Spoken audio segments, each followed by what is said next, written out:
Ikaze kuri mwebwe mwese mu fasha kanya kugira ngo tubane muri aya materaniro kuri uyu munsi udasanzwe, umunsi wo kwishimira Imana, n'umunsi wo kuramya Imana, umunsi wo gushima Imana, umunsi wose igihe byutse, igihe ubonye kuri muzima, aba ari umunsi, aba ari andi mahirwe yo kurata Imana no kuyibwira yuko ari nziza mu buzima bwawe. Rero ntukajye wibagirwa gushimira Imana buri munsi, uvuge ngo Mana urakoze kuba wongeye kumpa umwanya wo guhumeka, wongeye kumpa amahirwe yo kongera kandi kukuvuga. Amen. So rero uyu munsi tugiye gukomeza n'ijambo ry'Imana mu Rom igice cya 5. Turaza kuganira ku magambo akomeye cyane, amagambo meza cyane yankoze ku mutima. Ubushize icyumweru gishize twarebye umurongo wa mbere tugeza ku wa 5. Uyu munsi nanone turakomeza ku murongo wa 6 tugeze ku wa 11. Impamvu nkunda gukoresha ibyanditswe bikeya, ntabwo nkunda kwirukanka mu byanditswe byinshi, kubera ko buriya ijambo ry'Imana buri murongo uri muri Bibiliya uba wuzuye ubutunzi bukomeye cyane, uba wuzuye ibintu ku buryo tuzarinda tunava no muri iyi si tutararangiza ibintu byose byanditswe muri Bibiliya. Rero niyo mpamvu nkunda gufata icyanditswe kimwe, ibyanditswe bikeya, kugira ngo tubijyemo deep, tubyige, tubiryoherwe, tubifate iby'Imana iba yaduteganyije byose, tubashe kubitahana. Rero reka dusome Rom igice cya 5. aho uri, aho nkurikiye, niba ufite Bibiliya yawe hafi wayifata, tukagira ngo usome unkurikira, kugira ngo ibyo mbona, ibyo mvuga nawe ubireba mu ijambo ry'Imana, kugira ngo nawe ubashe gufashwa ndetse no kurusha uko wakumva ndimo ndasoma gusa. Abaroma igice cya 5 umurongo wa 6, Bibiliya avuga ngo tukiri abanyantege nke, mu gihe gikwiriye Kristo yapfiriye abanyabyaha. Birakomeye kugira ngo umuntu apfire umukiranutsi, nkanswe umunyabyaha. Icyakora hari byashoboka ko umuntu yatinyuka gupfira umunyangeso nziza. Ariko Imana yerekanye urukundo rwayo idukunda ubwo Kristo yadupfiraga tukiri abanyabyaha. Nkanswe none ubwo tumaze gutsindishirizwa n'amaraso ye, ntituzarushaho gukizwa umujinya w'Imana nawe? Ubwo twunzwe n'Imana kubw'urupfu rw'umwana wayo wadupfiriye tukiri abanzi bayo, none ubwo tumaze kungwa nayo, ntituzarushaho gukizwa kubw'ubugingo bwe? Ariko si ibyo byonyine, ahubwo twishimira Imana kubw'umwami wacu Yesu Kristo, ukiduhesha kuzura nayo na bugingo n'ubu. Mwami, turagushima kuba uyu munsi mwiza, igitondo cyiza wongeye kuduha, kugira ngo twongere twuzuzwe ijambo ryawe. Ijambo ryawe ni ubuzima, ijambo ryawe ni ubugingo. Reka ijambo ryawe uyu mwanya ukurikiye wese rimuha ubuzima, ryongere rimuha imbaraga, ryongere kandi rimurikire inzira ye aho ashobora kuba abona nta nzira. Ijambo ryawe ni ukuri, reka rikure confusion mu bitekerezo byacu no mu mitima yacu. Reka riza ari igisubizo ibibazo byinshi tumaze igihe twibaza muri twebwe. Reka ijambo ryawe rize rihumuriza imitima ibabaye, imitima ishenjaguwe, imitima ikomeretse, yongere kandi ihemburwe n'ijambo ryawe n'urukundo rwawe. Turiteguye Mwuka Wera kugira icyo twakira kivuye kuri wowe, mu izina rya Yesu Kristo. Amen. Imana ibahe umugisha kubw'uyu munsi. Ndanezerewe cyane kuba ngiye kuganira namwe aya magambo. Uyu munsi tugendeye kuri ibyanditswe tumaze gusoma, tugiye kuganira ku ijambo, ku rukundo rw'Imana. Urukundo rw'Imana uko rungana, nubwo bwose tutavuga mezire n'uko urukundo rw'Imana rungana. Paulo yarabivuze mu Efeso, aravuga ngo mumenye, ngo ndabasengera ngo mumenye urukundo rw'Imana, ngo ruruta uko rwamenywa. So ku ikubitiro urukundo rw'Imana rurenze uko rwamenywa. Niba rurenze uko rwamenywa, turumenyera iki? Urwo tumenye, aho tugeze tumenya, turanyurwa kandi tukumva turuzuye. Ariko ngo urwo rukundo rurenze uko rwamenywa. Umuririmbyi yararimbye aravuga ngo inyanja zose ngo zibaye wino cyangwa se vino, hanyuma ngo ijuru rikaba impapuro, ngo ibyatsi byo mu isi byose bikaba nk'amakaramu, nk'uducumu tw'abanditsi, ngo ab'isi bose ngo bakandikaho ngo ntabwo bashobora kurangiza kuvuga iby'urukundo rw'Imana. Ibaze ukuntu igicu kingana cyangwa se ikirere kingana gihindutse urupapuro, ngo ariko ushobora kwandika ngo kuzuza ikirere cyose cyo ku isi utarangije iby'urukundo rw'Imana. Urukundo rw'Imana rurakomeye kurenza uko turutekereza. Hari n'igihe tuba dushaka no kurugereranya n'urukundo rwacu dukunda bagenzi bacu cyangwa se urukundo ababyeyi bakunda abana babo. Hari ukuntu nyine bisa neza ugasanga byenda gusobanura urukundo rw'Imana, ariko ibyo wagereranya urukundo rw'Imana byose iyo urangije kubigereranya nyuma yabyo ntabwo bihuye n'urukundo rw'Imana. Imana yadukunze. Buriya ubukristu, kuba dusenga, kuba turiho, ndetse n'abatemera Imana, impamvu bahumeka nuko Imana ari urukundo, nuko Imana ibakunda. Imana iradukunda ngo ikavushiriza imvura ababi n'abeza kuko ibakunda. Igihe twibaza ko wenda Imana ikunda abana b'Imana, ikunda abayisenga, kuko ijambo ry'Imana rivuga ngo nkunda abankunda, abashakana umwete bazambona. That's another story. Ariko Imana ikunda abari mu isi cyane. Yakunze abari mu isi cyane, yakunze isi. Abo tugerageza guhunga, babandi tujajinga, babandi tubona ko badakwiye no kugera mu nsengero zacu, babandi twumva tudashaka no kwegera, Imana irabakunda kandi cyane. Kandi icyo yampamagariye ngiye nawe ni kugira ngo tubagaragarize urwo rukundo, kuko badashobora kubona Imana, badashobora kuyegera, badashobora no kuyisanga ngo bamenye aho iri. Ariko Imana, twebwe twagiriwe ubuntu bwo kuba twaramenye urukundo rw'Imana.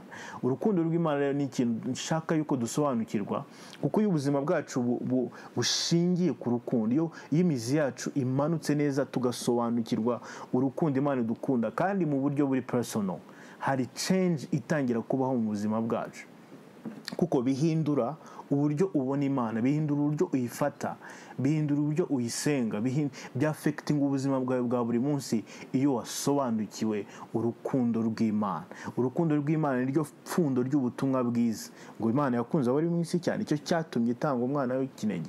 Ijambo nicyo cyatumye, bisobanuye ngo ibyakozwe byose, ibyo Yesu yaje gukora byose, ibyo yavuze kudupfira akazuka agakora ibyo yakoze byose, ngo nuko Imana yadukunze. Ni ngo iyi Imana itadukunda nta kintu na kimwe cyari gukorwa. Rero bene data, ndashaka ko dusobanukirwa urukundo rw'Imana, birenge kuba tubivuga n'amagambo, birenge kuba tubiririmba, birenge kuba ari cliché gusa yo kuvuga ngo Imana iradukunda, Imana irankunda. Ndashaka ko biba experience mu buzima bwawe, kuko change yawe ukeneye, transformation ukeneye, guhinduka ukeneye, ntabwo kuri kure yawe, kuri atashe gufatanye n'ubumenyi bwawe bw'ijambo ry'Imana, cyangwa se n'ubumenyi bwawe bw'urukundo Imana yagukunze. Biravuga ngo murebe urukundo ruhuje Data wa twese yadukunze, ngo rwatumye twitwa abana b'Imana. Niki twari gukora kugira ngo tube abana b'Imana? Mbwira liste y'ibintu twari kuzuza kugira ngo tube qualified kuba abana b'Imana. nta requirement, nta n'ibyo Imana igeze ishyiraho ivuga ngo ndabasaba ngo mukore ibi n'ibi kugira ngo mubana abana b'Imana, kuko ntabwo bishoboka. Ni gute umwana w'umuntu w'umunyabyaha watera Imana umugongo akumvira Satani, akumvira kurya ku mbuto ya Edeni, agahitamo kugomera Imana, umunsi umwe yahinduka umwana w'Imana? Ntibishoboka. Imana yera, Imana ikiranuka, Imana ishobora byose, Imana iri hejuru, Imana idakeneye n'umuntu. Imana ntabwo igira ikibazo cy'amarangamutima ku buryo yumvaga ishaka abantu kugira ngo ibane nabo. Hari ukuntu tuvuga Imana bigasa nkaho yageze ahantu irigunga, yumva irambiye kuba yonyine, noneho irareba mu isi aravuga ngo reka ndebe uburyo nakwinginga abantu bakaza kubana nanjye bakamarira irungu. No, Imana irihagije.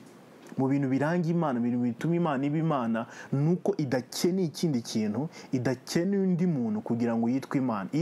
Iruzuye, iri complete, nta kintu na kimwe ibuze.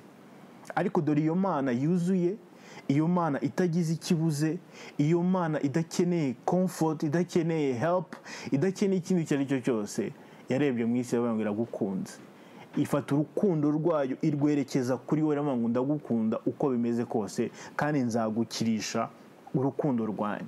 Yabikoze kugira ngo abe ari njyewe bigira akamaro, yabikoze kugira ngo abe ari njyewe uhindurwa nabyo, yabikoze kugira ngo abe ari njyewe uhabwa agakiza, kuko ni njyewe wari ugakeneye. ntabwo ari wowe ugakeneye.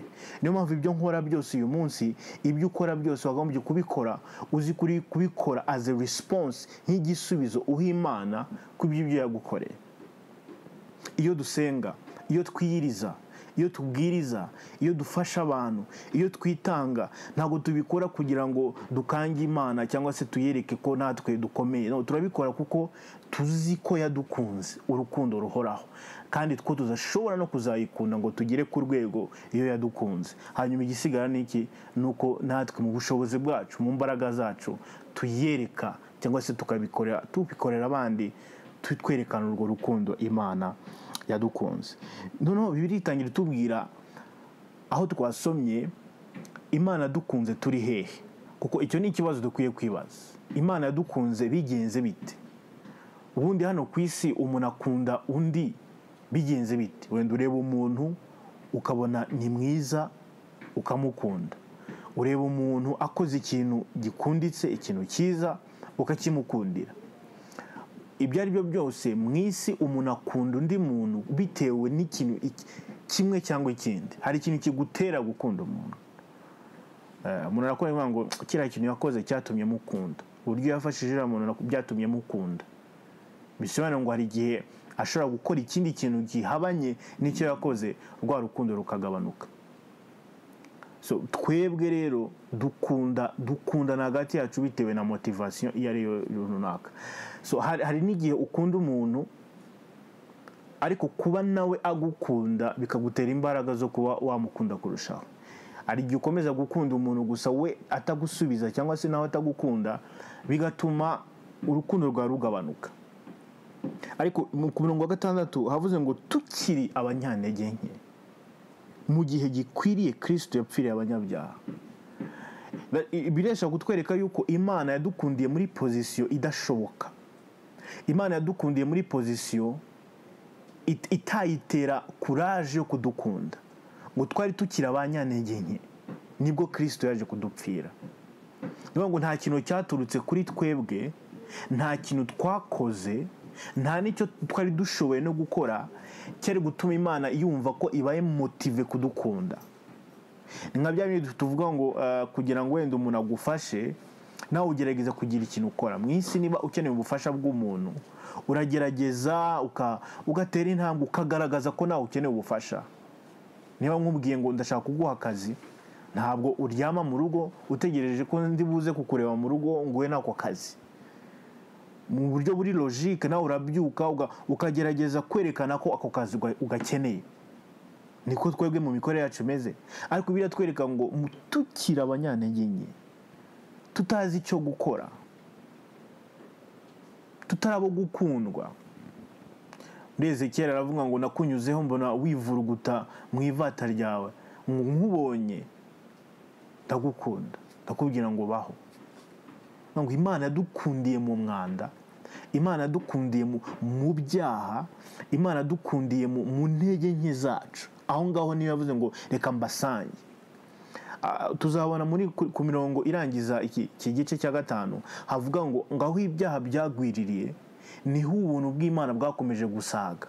Na hari abantu basoma iryo jambo bakaryumva bakavuga ngo bishatse kuvuga ko ibyaha ari byo bituma ubuntu bw'Imana buba bwinshi, cyangwa se abantu bakavuga ko ubuntu bw'Imana bwinshi aribwo butera ibyaha.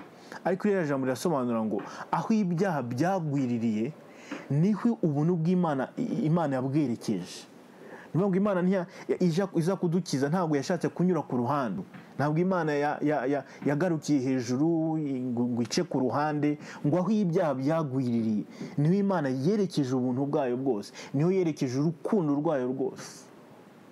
Bikorega ko Imana kubera urukundo rwayo rwinshi ntabwo yigeze itinya ibyaha byacu, nta nubwo yigeze igira ipfunwe no kugira iseseme cyangwa no kuba ibyaha byacu binuka ku buryo yabyitaje ngo irebe ubundi buryo yadukiza, cyangwa itubwire ngo mubanze muve muri ibyo byaha gatoya duhuriremo hagati. No, ngo aho ibyaha byagwiririye ngo niho n'ubuntu bwakomeje gusaga. Imana mu magambo yaravuze ngo uko isi ikomeza gukora ibyaha, uko ibyaha bikomeza kugwira, uko abantu bagenda bavumbura ibyaha umunsi ku wundi, niko nanjye nzakomeza gusuka ubuntu bwanjye, hanyuma tuzarebe ikizanesha, turebe niba icyaha kizanesha hejuru y'ubuntu bw'Imana. Ariko Imana ishimwe yuko ubuntu bwayo bwanesheje. Uyu munsi turi abakristo, uyu munsi abantu barakizwa, dufite ubuhamya bw'abantu benshi bagiye bakizwa bava mu byaha, babuhuka, babona freedom yo mu Mana. Kubera iki? Kuko ubuntu bw'Imana bwaranesheje. Uwo munsi ubuntu bw'Imana bwagiye kugwira aho icyaha cyari cyaragwiriye, bwaranesheje. Haleluya. Uyu munsi ntabwo twari kuba tubwiriza, nta nubwo ubutumwa bwiza bwari kuba bubaho iyo ubuntu bw'Imana buba butaranesha. So ahantu Imana yadusanze dukizwa, tugomba kubimenya. Yadusanze turi abanyantege nke. Kubera iki Imana yadusanze turi abanyantege nke ikadupfira turi abanyantege nke? Ni ukugira ngo umunsi dukijije, umunsi noneho idusubijemo imbaraga, tutazagira icyo twirata twibaza yuko turi abo turi bo kubera ko hari icyo twakoze. Bivuga ngo mwakijijwe n'ubuntu kubwo kwizera, ngo ntibyavuye kuri mwe, ngo ahubwo ni impano y'Imana, ngo ntibyavuye no ku mirimo yanyu, kugira ngo hatagira umuntu wirarira. So Imana irashaka kugira ngo wibuke yuko igukunda. Ntiyagukunze umunsi watangiye kwitwara neza, ntiyagukunze umunsi watangiye gutura amaturo menshi, ntiyagukunze umunsi watangiye gusenga cyane, ntiyanagukunze umunsi watangiye kwitanga no gufasha abandi. Yagukunze ibyo byose utarabigeraho, yagukunze ukiri intumbi, yagukunze nta kintu ushoboye, yagukunze nta kifite yagukuraho, nta n'inyungu igutezeho, kuko ari Imana y'urukundo rwinshi. Imana ni nziza kuko ari nziza. God is good because he is good. Nta kindi kintu itegereje kivuye ariho hose kimprovinga cyangwa se gituma iba nziza kurushaho. Ni Imana y'urukundo. Ngo tukira abanyantege nke, ngo Kristo yapfiriye abanyabyaha. Umurongo wa 7 ngo birakomeye kugira ngo umuntu apfire umukiranutsi nkansuka umunyabyaha. Cyakora hari byashoboka ko umuntu yatinyuka gupfira umunyangeso nziza. Ahangaha Paulo arashaka gusobanurira uburyo Yesu kudupfira atari ibintu twagakwiye guca amazi cyangwa se twagakwiye gufata mu buryo bworoshye. Ariko birababaje uyu munsi yuko ubutumwa bwo kuvuga ku rupfu rwa Yesu n'ibyo yadukoreye ari ibintu bivugwa gake. Kuri Pasika bivugwa gake. Impamvu turavuga gake, tukavuga uburyo Yesu yadupfiriye uyu munsi, hanyuma andi matariki akurikiye tukavuga ibindi bidahuye n'ubutumwa bwiza. And how do we expect ko people can change? Ni gute dutekereza ko abantu bashobora guhinduka niba batumva ubutumwa bushobora kubahindura? Hano arimo aravuga ngo biroroshye cyane ko umuntu yapfira ngo birashoboka ko hari umunyangeso nziza wamupfira, ngo ariko nabyo birakomeye.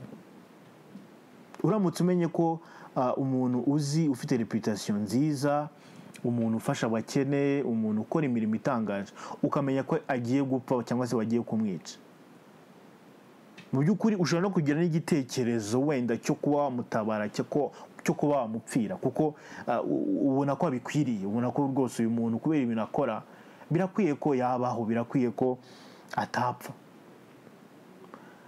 None Paulo aravuga ngo birashoboka rwose ko umunyangeso nziza, umukiranutsi mu maso y'abantu wamupfira. Ariko umurongo wa 8 ngo ariko Imana yerekanye urukundo rwayo idukunda ubwo Kristo yadupfiraga tukiri abanyabyaha. So birashoboka ko umukiranutsi wamupfira kuko afite imirimo myiza igaragarira abantu benshi. Birashoboka ko umuntu ugaragara nk'inyangamugayo wabona impamvu yo kuba wamutabara ukanamupfira. Ariko ibaze Imana noneho turi abanyabyaha, ntabwo tuyizi, turanayanga, turayigomera, ntitunayishaka, kuko ibikorwa abantu bakora buri munsi bigaragaza uburyo bagomera Imana batanayishaka. Imana ntitegereze ko twimprovinga, ntitegereze ko duhinduka, ntitegereze ko tuba abana beza, ntitegereze yuko natwe tuyereka yuko tuyishaka. No, ikavuga ngo ndabakundira muri iyo eta barimo, ndabakunda aho hantu bari niho ndi bubakundire. Yohereza Yesu aradupfira. ngo ariko Imana yerekanye urukundo rwayo idukunda ubwo Kristo yadupfiraga tukiri abanyabyaha. Ndashaka kukubwira wowe nkurikiye uyu munsi, ushobora kuba wumva iby'abakristu, iby'ubutumwa bwiza, ibyo gukizwa, utabyumva neza, wumva ibyo barokora ari ibintu biri aho ngaho. Ndashaka kukubwira ko kuba utabyemera, utabyizera, ntaho bigabanyije ku rukundo Imana igukunda. God loves you. Kandi buri munsi hari ikintu kibiguhamiriza mu mutima wawe ko Imana igukunda. Wanga kuyisenga, wanga kuyivuga, wanga kujya mu materaniro, wumva wabaho ubuzima bwawe uko wishakiye, ariko ndashaka kukubwira ko Imana iragukunda. Kuko iragukunda, kuko uri umunyabyaha iragukunda. N'igihe ukijwe iragukunda. There's no difference. Imana iragukunda. Ariko nyuma y'urwo rukundo rw'Imana, birabanga Imana yakunze abari mu isi cyane, bituma itanga umwana w'ikinege kugira ngo umwizera wese atarimbuka. Nta muntu n'umwe uzarimbuka kuko Imana yarekeye kumukunda. Nta muntu uzajya mu muriro kuko Imana yamwanze cyangwa se Imana itamukunda. Hirya yo kumenya ko Imana igukunda, hirya yo kumenya ko urukundo rw'Imana yarukweretse ukiri umunyabyaha, niki ugiye kubikoraho? What are you going to do about it? Nuko ugomba kumwizera. Ugomba kwizera. Ugomba kwizera urwo rukundo. Kwizera ntabwo wizera idini, ntabwo ari ukwizera ngewe, ntabwo ari ukwizera itorero runaka, ntabwo ari ukwizera imihango runaka, ni ukwizera urukundo rw'Imana rutarondoreka. Kuko yarutweretse tukiri abanyabyaha, yarutweretse tukiri abagome. Ndavuga twebwe abakijijwe uyu munsi, Imana yadukunze tukiri abanyabyaha. Ariko n'abatarakizwa, Imana irabakunda. Doesn't matter what you do, Imana iragukunda kandi iragushaka. Irashaka yuko uyimenya ukayizera. Don't run away. Don't run away. Reka kuyihunga. Hari igihe wibaza ukavuga ngo ibyo nakoze, ibyo nkora, amafuti maze gukora sinzi, wowe ntabwo ubyumva wowe ibyo nakoze. Ntabwo wabyumva wowe uri pastor, wowe wibera mu ijambo ry'Imana, wowe wibera mu gukiranuka. Ntabwo wabyumva, no. Yes. Ntabwo nabyumva. Ariko Imana irabyumva. Imana irakureba. Imana irabibona. Izi n'ibiri inyuma y'ibyo ukora. Iza ku gahinda, is your frustration, is your addiction. Irayizi. Kandi ihora iguhishurira kwigukunda. Irifuza ko wubura umutwe wawe gusa ukareba n'umutima wizera ukabona kwigukunda. Yarabizi, irabibona. Yeshobora kutabibona, inshuti zawe zishobora kutabibona, ababyeyi bashobora kuba batabibona, but God sees you. Imana irakureba. Kandi Imana iri kurebesha amaso y'urukundo. Irimo kunkoresha akanya kugira ngo iguhamagare kubwire ngo wanyizeye nkagukiza, wanyizeye nkaguha ubuzima, wanyizeye nkaguha meaning yo kubaho, wanyizeye nkakwereka impamvu nakuremye. Imana ntabwo yakuremeye gustrugglinga. Imana ntabwo yakuremeye kurwana n'ibyaha buri munsi. Imana ntabwo yakuremeye kuba imbata y'ikintu icyo ari cyo cyose. Yakuremeye kuba uwayo. Kandi nta yindi ziri hari. N'igihe uzayanga, n'abapfa bayanze bapfa bakunda. Ariko Imana yaturemanye imitima yo guhitamo. Imana yaturemanye free will cyangwa se ubushake bwo guhitamo. It's up to you. Nyuma yo kumva ubutumwa nk'ubu ngubu, guhitamo ukavuga ngo nanjye mpisemo kwizera Imana yankunze, Imana inkunda ndi umunyabyaha, kandi ko ari yo yonyine ishobora kunkiza. Niba unkurikira warakijijwe, uri umwana w'Imana, ukijijwe, bimenye mu mutima wawe, ubyakire, bishinge imizi mu bitekerezo byawe yuko Imana igukunda, kuko ntabwo yatangiye kugukunda ejo, ntabwo yatangiye kugukunda uyu munsi, yagukunze kera kose, n'igihe wari utarabihishurirwa Imana yaragukundaga. Ku murongo wa 9 guza kwa 11, Pawulo arashaka kwerekana n'uburyo ushobora kugira assurance, ushobora kugira ubwishingizi muri ubu buzima kuko Imana igukunda. Nyuma yo gukizwa urasitara, ukora ibyaha, uracumura, ukora ibintu bitandukanye. Rero iyo uteshutse, kubera ko ubu Kristo uri sanse kuba umukiranutsi, uri sanse kugenda mu nzira nziza, iyo uteshutseho gatoya, Satani yihutira kuza kubwira ngo Imana noneho irakumera nabi, Imana ntikigukunze kubera wakoze ibi n'ibi. Intambara turwana nayo tumaze gukizwa nuko dukomeza gukipinga imitima yacu no kurinda imitima yacu hatazamo gushidikanya ko Imana idukunda. Kuko amakosa dukora ntabwo arenze kamere twari dufite tutarakizwa. Byaba biduha uburenganzira bwose bwo gukora ibyaha ko dushaka ko Imana idukunda? No. Ndashaka kubabwira ko urukundo Imana idukunda ntabwo ari urukundo idukundira muri distance. Itubwira ngo ndabakunda, mwebwe mubimenye, mwibereho, ngiye gusa mujye mwibuka ko mbakunda. Oya, uru ni urukundo ruduhindura. This is transforming love of God. Uve muri wa mubare wavuga ngo nimukomeza kumva iby'urukundo rw'Imana cyane biratuma mwitwara uko mushaka. No. Ibyo ni ibitekerezo bya Satani, izo ni inyigisho z'amadayimoni nk'uko Paul yabivuze muri Timoteyo. Ahubwo Imana ashaka kumenya urukundo rwayo cyane, urwige cyane, urwirate cyane, kuko niho impinduka zawe ziri, niko guhinduka kwawe kuri. Ubuzima bwawe burahindukira mu kumenya umunsi ku wundi ko Imana igukunda. Urukundo rw'Imana rurakomeye cyane, nirwo rushobora guhindura ubuzima bwawe. Rwakire umunsi ku wundi, uko ubyutse, uko ugenda, aho uri hose ujye uvuga ngo Mana nyereka urukundo rwawe, mpishurira urukundo rwawe, shoboza ngendere mu rukundo rwawe. Ku murongo wa 9 niho havuga ngo nkanswe none ubwo tumaze gutsindishirizwa n'amaraso ye, ntituzarushaho gukizwa umujinya w'Imana nawe. Ngo Imana yadukunze tukira abanyantege nke, idukunda turi abanyabyaha, Yesu aradupfira. Nta mpamvu ifite yo kudukunda, iradukunda.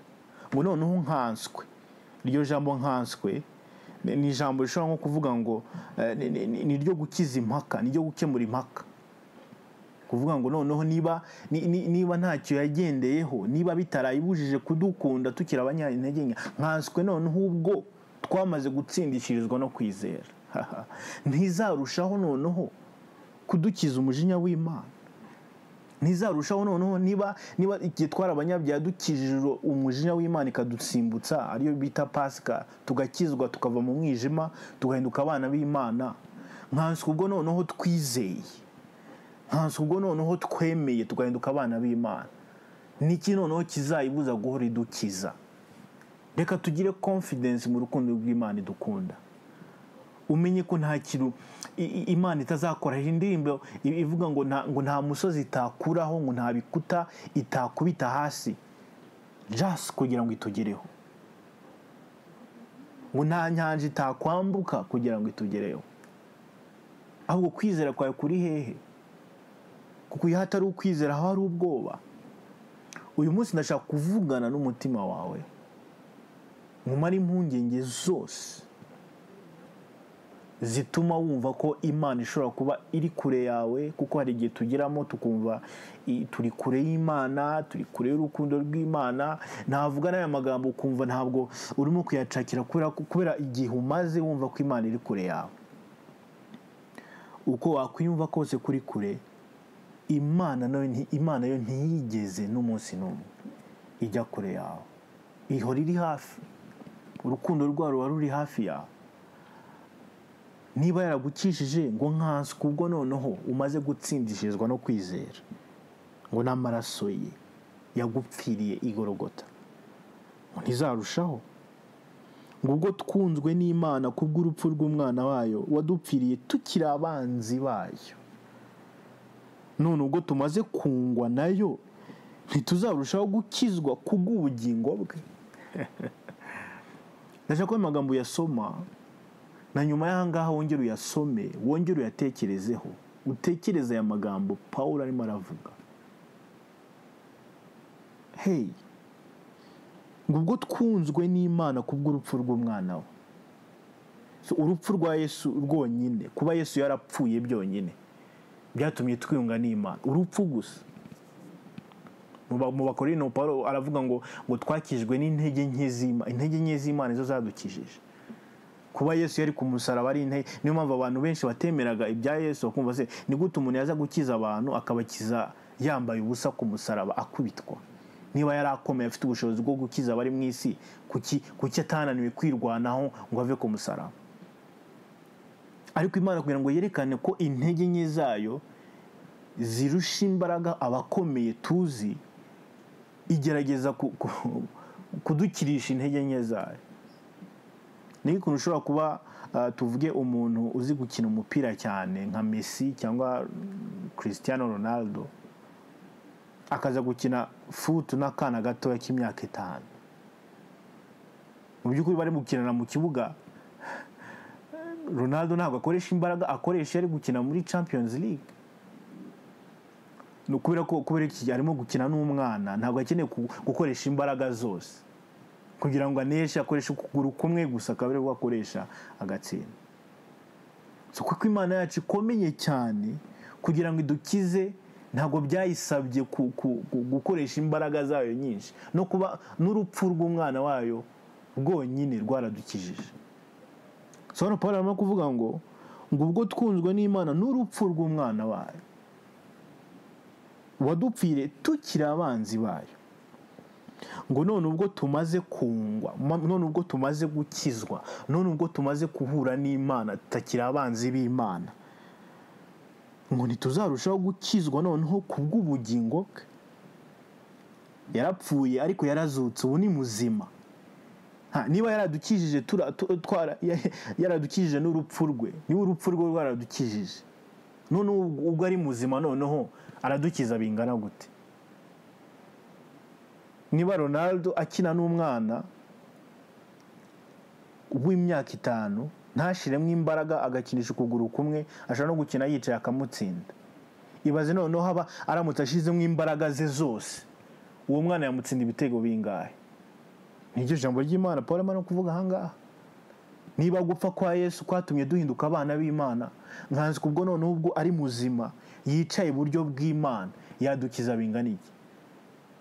Muri magambo tugomba kugira ubwoba tutarakizwa, ahubwo wakagombye kugira impungenge utarakizwa, kuko utarakizwa, utarakira Yesu, utarizera, niwe uri muri risk, niwe utazaho azarangirira, niwe utazaho ubuzima buri bumugeze. Aramutse apfuye ntabwo azaho ari bujye. Ariko ubwo umaze kungwa n'Imana, umaze gukizwa, you don't have to worry ngo ejo nzajya he, nimpfa nzajya he, ngo Yesu aje akakanya ese najya mu ijuru cyangwa. Ntabwo ugomba kugira ubwo bwoba, kuko niba Yesu urupfu rwe rwaragukijije, nkazi kubwo none ari muzima atari ku musaraba, yagukiza bingana iki? Amen. Ngo ariko si ibyo byonyine, ngo 11, ngo ahubwo twishimira Imana kubw'umwami wacu Yesu Kristo ukiduhesha kuzurana nayo na bugingo n'ubu. Ngo Imana ishimwe yuko usibye kuzadukiza gusa, ngo every day ngo iracyaduha kuzurana nayo na bugingo n'ubu. bikwereka yuko it's all about process. Ni ibintu bikorwa buri munsi. Uyu munsi ndashaka kubwira abantu bose b'ingeri zose zitandukanye, niba utarakizwa, Imana iragukunda, kandi urwo rukundo rwatumye itanga umwana w'ikinege akagupfira. Ugomba kwizera uyu munsi, ntutegereze ejo. Niba warakijijwe, Imana ntabwo yarekeye kugukunda. Ntabwo yagukunze kugeza igihe wakijijwe gusa, iragukunda. Ngo kandi niba urupfu rw'umwana wayo rwaratumye ukizwa, mwazi kubwo none ari muzima, hazahora gukiza. Ngo ariko urwo rukundo rw'Imana, Yesu aracyakora umurimo muri twebwe. Gukizwa ntibivuze ko uhinduka perfect, uhinduka intungane. Oya, iragukiza ikagukura mu mwijima, ariko irakomeza igakora ku buzima bwawe, ikagenda ihindura ibyananiranye, ikagenda ikuraho ibyo wamenyera, ikaguha ibintu bishya, ikagenda ihindura imitekerereze wari ufite kera, ikagenda iguha mishya, ariko bigenda biza gahoro gahoro, umunsi ku wundi, uko ugenda usabana n'Imana. Ikagenda ihindura imico yawe n'imyifatire yawe, n'uburyo ubaho, n'uburyo ufata ibintu, n'uburyo udefinisa ibintu. Ibyo ni ibintu Imana igenda ikora umunsi ku wundi, kandi ibikorera mu rukundo rwayo. Hari ibyizakosora ntibikunyure, hari ibyizahindura ntibikugwe neza, ariko ibyo byose izabikora kuko igukunda, kuko irashaka guhindura ubuzima bwawe. Muha ubuzima bwawe, muha ubugingo bwawe, muha umwanya wawe, aguhindure. Ntiwihe pressure, ntiwemere n'ikindi cyari cyose ngo kigusunikira guhinduka umunsi ku wundi. Hari igihe tuba dushaka ko umuntu ahinduka ku kanya, ubyuke mu gitondo wabaye intungane. Ntuzaha amatwi ibyo bintu. Imana yiha umwanya, iguhindure umunsi ku wundi, iguhindure umunsi ku wundi, hanyuma ubeho mu munezero w'agakiza, ubone impamvu yakuremye. Ndashaka kugufasha wowe ukurikiye iki cyigisho, ukaba uvuga ngo ndumva urwo rukundo rw'Imana nshaka kurwakira mu mutima wanjye. Ntabwo nshaka guhora ndwana n'urwo rukundo, ndashaka kurwakira nanjye nkaba umwana w'Imana. Kuba ubitekereje, kuba unabyifuje mu mutima wawe, ibyo byonyine birahagije. Biravuga ngo iyo umuntu yizeje n'umutima we ngo abarirwaho gukiranuka, niko gakiza kari. Ariko nyuma yo kwizera n'umutima ngo arabyatura, akabivuga.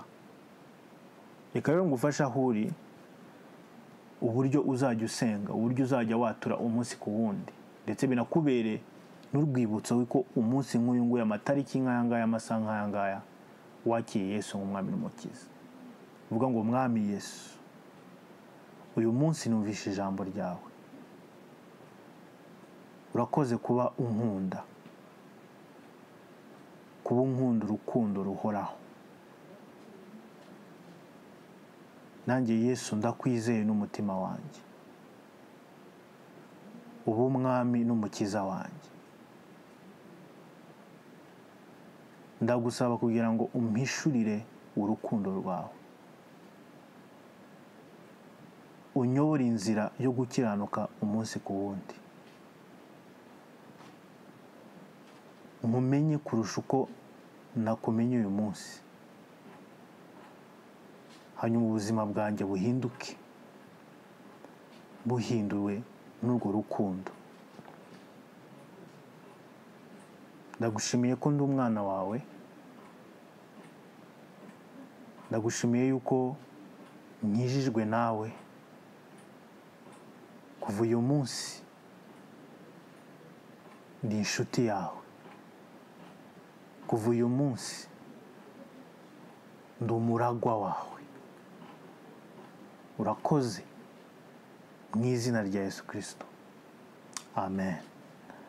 Niba iryo sengesho risenze, utwandikire kuri comment aho hasi, cyangwa se ujye kuri Instagram yacu yitwa Altar of Worship, nk'uko byanditse aho hasi, hanyuma utwandikire muri message tubwire ngo nitwa kanaka, nakiriye Yesu, ndifuza ko mumfasha.